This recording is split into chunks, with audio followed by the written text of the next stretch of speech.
السلام عليكم ورحمة الله وبركاته. اللهم صل وسلم وبارك على سيدنا محمد وعلى آله وصحبه أجمعين. الجزء الثاني لعميل الحمام الكذاب. عملنا الأول كيفية نخلي الوراك من العظم، والنهاردة هنعمل الحمام الكذاب. بس قبل ما نبدأ ونخش على الفيديو وعمل الصنف، يا ريت كده يدوس على زرار الجرس كلمة الكل عشان يوصل له كل فيديوهاتي. يا ريت يا ريت، وكلمة حلوة كده وتعليق جميل كده ولايك حلو. يلا كده نشتغل ونبدأ في عميل الحاجة. دلوقتي احنا هنتبل الوراك. هنتبلها ازاي؟ هنحط ملح.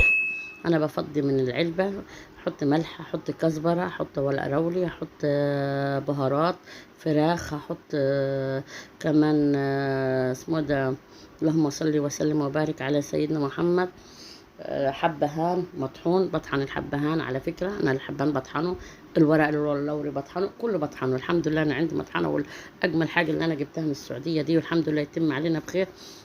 ليه المطحنة اللي جبتها الهامر دي بصراحة جميلة جدا جدا جدا. طبعا مقطعة قدامكم كمان طماطم، ومقطعة جزر، ومقطعة بصل، ومقطعة فلفل. ده كله علشان أعمله أرصه في الصينية. كمان انا عندي في الفريزر شايله فريك، شايله فريك. الفريك ده كمان علشان لو انا مستعجله في عميل الاكل يبقى الحاجه عندي جاهزه. وادي التوابل كلها. هو الفيديو مش هيطول لان احنا الاول خلينا الوراك، ودلوقتي هنحضرها للحشو. هنعمل هنجيب الصينيه وهندهنها بسمنه بلدي. ما عندك السمنه بلدي يا ستي، اي حاجه ان شاء الله زيت. انا قلت لكم ان انا في الفيديو الاولاني انا الفراخ البيضاء اصلا ما بحبهاش مسلوقه. فهنعمل الوجبه الصنف اليوم النهارده هنعمله مشوي كمان، هنعمله مشوي. انا دهنت الصينيه واديني الخضار او الجزر والبصل والطماطم، قطعتهم شرايح علشان احط عليها الفراخ وعلشان ما تلزقش في قعر الصينيه. هحط كل الخضار اللي انا قطعتها اهي، هنحطها مع بعض. بصراحة يعني انا بقول لكم والله والله اول مرة اعملها طلعت جميلة من الاخر، حاجة روعة روعة روعة، شكل وجمال وطعم. يعني انا ادتني طعمها احلى بكتير من الحمام الاصلي بصراحة. يعني انا بقول عليه ده مش كذاب، ده حمام جميل. اول حاجة ان اللحمة خالص خالص وما فيهاش اي عظم، ان كمان مشوية مش مسلوقة اهي. شايفين المنظر جميل، روعة روعة روعة. هنجيب مع بعض كده الوراك، وهنجيب طبق او صينية عشان احط عليها الفراخ اللي هتبلها. طبعا انا كنت الاول الوراك دي غسلاها ومحيقاها كويس، وسبتها شويه في الميه والملح والخل عشان تطلع اي زفاره. طبعا ما تتوصاش انتصار في النظافه. واديني هبدا احيقها بالتوابل اللي انا عملتها. وطبعا انا قلت لكم في الاول انا دقتها قبل قبل ما هحشيها. انا مرضيش اطول عليكم الفيديو علشان ما يبقاش طويل عليكم. فلما يكون مقسوم على مرتين تبقى اللي عايزه تعمل ازاي الوراك وتخليها، واللي عايزه تحشيها ازاي. طبعا انا مش بعلمكم، كلنا بنات كبار وبنفهم نتعلم. احنا بنعلم للبنات اللي هي سنة أولى جواز، سنة أولى جواز. بس ايه رأيكم في الجمال ده؟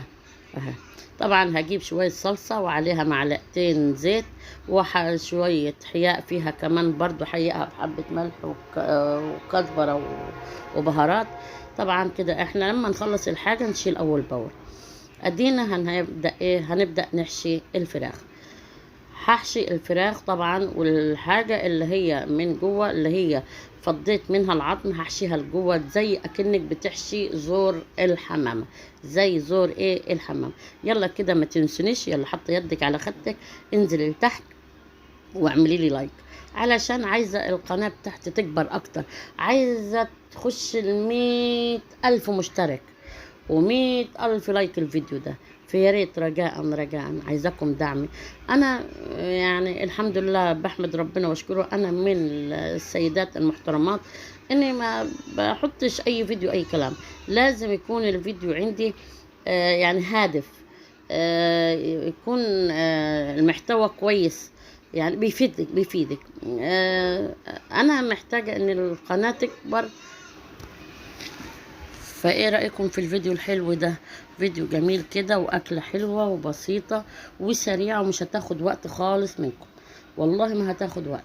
يعني ممكن وانتي واقفة جاية من الشغل تعمليه لو الحاجة محضراها قبليها. بصراحة انا الوجبة دي عجبتني ودخلت دماغي على الاخر، فناوي اعملها كتير ان شاء الله. زي ما قلت لكم انك انت توفري وتجيبي الفراخ في البيت، وهتطلع منها كذا وجبه، هتطلع منها الحمام الكذاب، هتطلع منها بانيه، هتطلع منها كفته، هتطلعي حاجات كتير. وان شاء الله برضو في فيديو جاي برضو لعميل كفته برضو. فبس علشان انزل الفيديوهات وتعجبكم وتكون ان شاء الله، يا ريت كده ما تنسونيش في تعليقاتكم الجميله، في لايكاتكم. واللي كمان بتتابعني تقولي بتتابعني من اي بلد، عشان انا بفرح جدا في متابعتكم. دي حاجه. تاني حاجه انا عايزه اقول لكم ان انا هقفلها بالخله. في ناس بتقفلها بالخيط، زي اللحمة الباردة. أنا بصراحة ما حبيتش حكاية الخيط. ليه؟ لأن هتسيب علامة، وعايزة أفك وعايزة. لكن بالخلة أنت بعد ما تستوي ممكن حتة الخلة كده 2 أو 3 وحدات هتسحبيها كده بالراحة، وهتكون آخر تمام. نصيحة يعني. ونصيحة برضو ما تسلقهاش، لأن أصلا الفراخ البيضة مش محتاجة سلق. يعني هي هتشوفي معايا واصبري كده، هتشوفي أنا هسويها إزاي. اصبري كده معايا وهتشوفي هتسويها ازاي. طبعا هتدي طعم وحاجه جميله جميله من الاخر بصراحه. يعني انا نفسي ما توقعتش هتطلع كده. انا نفسي بعيش واتعلم، انا نفسي يا موجهه اقتصاد منزلي بعيش واتعلم. اوعي تحسبوا ان موجهه اقتصاد يعني تعرف الحاجات كتير، لا، برضو بعيش اتعلم منك انت. انت ممكن انت تكتبي لي تعليق وتقولي لا ده كذا وده كذا وكذا، مش عيب، هتعلم منك واعرف. فرجاء رجاء، فعايزه نصايحكم وعايزه تعليقاتكم. ولو في اي كومنت او اي تعليقات قوليها لي، وانا هقبلها بصدر رحم جدا جدا. فبحاول هنا بقى. طبعا انا بحشي بالفريك. انا نسيت ما اقول لك ان الفريك ده اصلا انا عاملاه، فطبعا عاملاه بسمنه بلدي، وعاملاه ما بحبش حكايه البصله دي بصراحه، ان احط البصله واشوحها واحط عليها، لا ما بحبهاش. انا احب الفريك مبلول شويه ومنقوع كده، هو ميه سخنه، وبعد ما يصفى خالص خالص خالص اروح محمراه بسمنه بلدي وانواع من التوابل. حكايه حطت الكبده او حطت الجنص او الحاجه دي انا ما بحبهاش خالص. انا بعمل حاجه، بوريكم الحاجه اللي انا بعملها في بيتي. عايزه تعملي انت بتحمصي شويه بصله كده، هو نص تحميصه تدبل، وتحمصي بعد كده عليها شويه الاول الجنصه، وبعد كده تفتحي كده في الجنب وتحطي في السمنه الكبده، ماشي معاكي. انت حسب، في ناس تحب الكبد والقونص، انا مش من هوايتهم بصراحه. يعني في اصحابي وعارفين انا لما اعمل الفراخ او اعمل اي حاجه اروح راكنه الجنصه والكبد. طبعا دلوقتي بقينا معانا احفاد، ممكن اعملها لهم واسلقها لهم عادي وياكلوها. طبعا احنا بنحكي مع بعض. فاحنا دلوقتي هنعمل واحدة تانية اهي، وبنحشي طبعا ما تنسيش قلت لك حكاية التوابل، كل انواع التوابل، الملح والكزبرة والفلفل الاسود والبهارات وجوز الطيب، يعني كله حطيه. كل ما تكرمي الاكله كل ما هتطلع حلوه جدا جدا. فطبعا انا بحشيها دلوقتي بالفريك اللي انا محيقاه طبعا، وادوس جامد علشان احط بس ما تكتريش، عشان برضو الجلد بتاع الورك ما يطرشاش. يعني اديك انا بقول لك مدياله يعني زي نعقه وسلقه شويه ميه سخنه. فانت تحاولي انك تكتريش عشان هو بيزيد وما يفرقعش. مش تبصي بس، هو ان شاء الله مش هيفرقع لاني انا مش هسلقه. احنا ما اللي انت بتقولي هتعملي ايه، انا بقول لكم هحطه في الصينيه وشوفوا واصبروا واحده واحده وهتقولوا اعمل ايه في الصينيه. طبعا انا دلوقتي دي التالتة وشويه، وهنعمل ايه الرابعه. دي اديكم ايه، بقفل بالخله، بقفل ايه بالخله، واحسن حاجه وانضف قلنا علشان الخيط ما يسيبش علامه، ما يسيبش ايه علامه.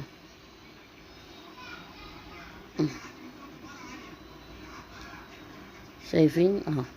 هقفل برضو هنا خالص زي اكن ايه اللي تحت الوراك اللي تحت الرقبه، ودي ايه الوراك من تحت الحمامه اللي هي من.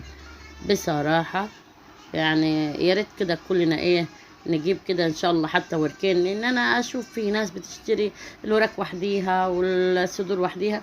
يعني ممكن لو احنا طبعا في القاهره في اسكندريه في البلاد دي غير عندنا احنا في الصعيد. والله عندنا في الصعيد في سوهاج، والله انا في مره عايزه تشتري وراك تشتري، عايزه تشتري صدور وحديها بنات تشتري.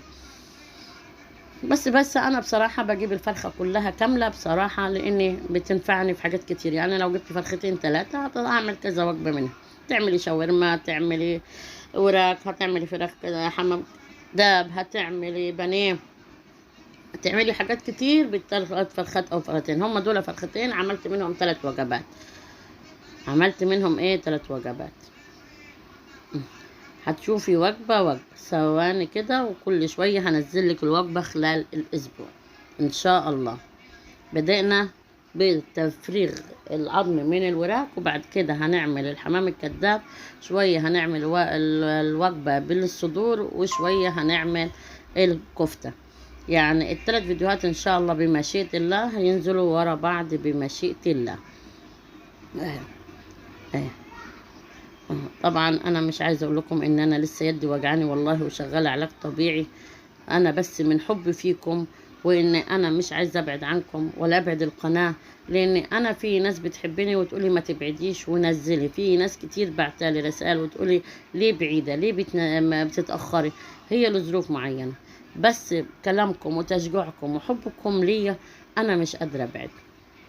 فيا رب يا رب يا رب يكرمنا ويكرمكم أجمعين. يلا نعطر لساننا بالصلاة على النبي. اللهم صلي وسلم وبارك على سيدنا محمد. اللهم صلي وسلم وبارك على سيدنا محمد. الله أكبر الله أكبر الله أكبر. سبحان الله والحمد لله لا إله إلا الله. سبحان الله الحمد لله لا إله إلا الله. طبعا أنا بلم كل الفريك اللي في الطبق علشان إيه ما يبقاش فاضلة حاجة.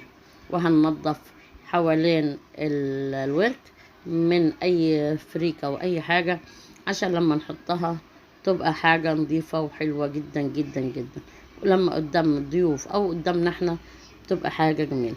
اهي ادي هنلم ايه الطبقين دول وهنحطوهم على الحوض. ايه رأيكم؟ شايفين الجمال؟ ايه رأيكم؟ شايفين المنظر؟ ايه رأيكم؟ شايفين الحلاوة؟ شايفين الجمال؟ شايفين اهي. والله العظيم ما جبت حاجة. يعني عارفين ورق الزبدة دي اللي انا هحطه، ورق الالومنيوم كله كان عندي في البيت. بغيب واجيب حاجات كده في البيت واشيلها انا. يعني لما تجيبي حاجة كده حاجة كده وتركني ما فيهاش حاجة. ايه رأيكم؟ طبعا بندهن بايه بالزيت والصلصة. طبعا محيقاها وهتمسحيه خالص كده. شوفي استني شوفي ايه الاختراع الجديد كمان هحطه انا عشان السوا بتاعها يبقى حلو. اصبري كده واستني بس لغايه ما اروح اجيب الطلب ده. انزلي تحت انتي ودوسي لايك وقولي لي ايه رايك في الفيديو الحلو ده. عملتيه قبل كده؟ ولو عملتيه امتى؟ وهل عملتيه لعزومه ولا عملتيه لك انتي في اهل بيتك؟ يلا قولي لي كده. اول مره تعملي امتى؟ وايه رايك كان فيه؟ ادي الخلطه دي عباره عن طماطم على جزر على بصل على خضره على التوابل من اللي احنا بعملها للفراخ المشويه.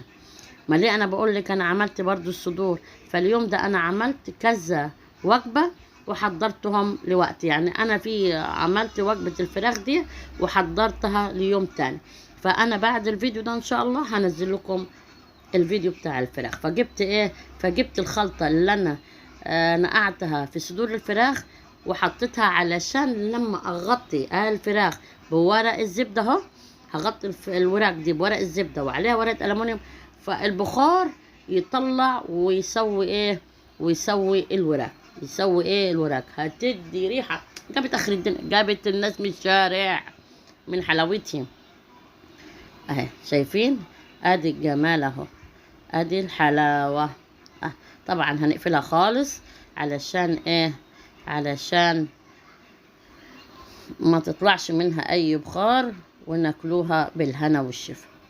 حلوة والله. تصدقي انا الحاج عبد الفتاح عجبته الموضوع ده قوي، وقال لي جميلة وكررها لنا تاني. جوزي عجبته، اللي ما بيعجبوش العجب والله عجبته، قال لي اعملها لي تاني. قال لي ايه اللي عملتيه الحلو دي؟ عملتيه ازاي وجبتيه ازاي ومش عارفه ايه؟ لا اجيب لك تاني وراك وتعملي لي. والله العظيم يا بنات. شايفين المنظر؟ ايه رايكم؟ جميل جميل. شايفين الحلاوه؟ شايفين الروعه؟ جميل. حلاوه من الاخر يا حلاوه من الاخر.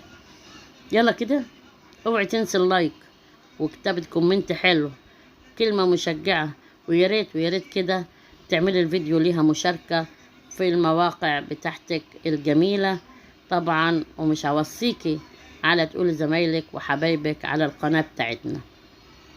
اوعي تنسي. قولي لي رأيكم كده في الأكلة الحلوة دي.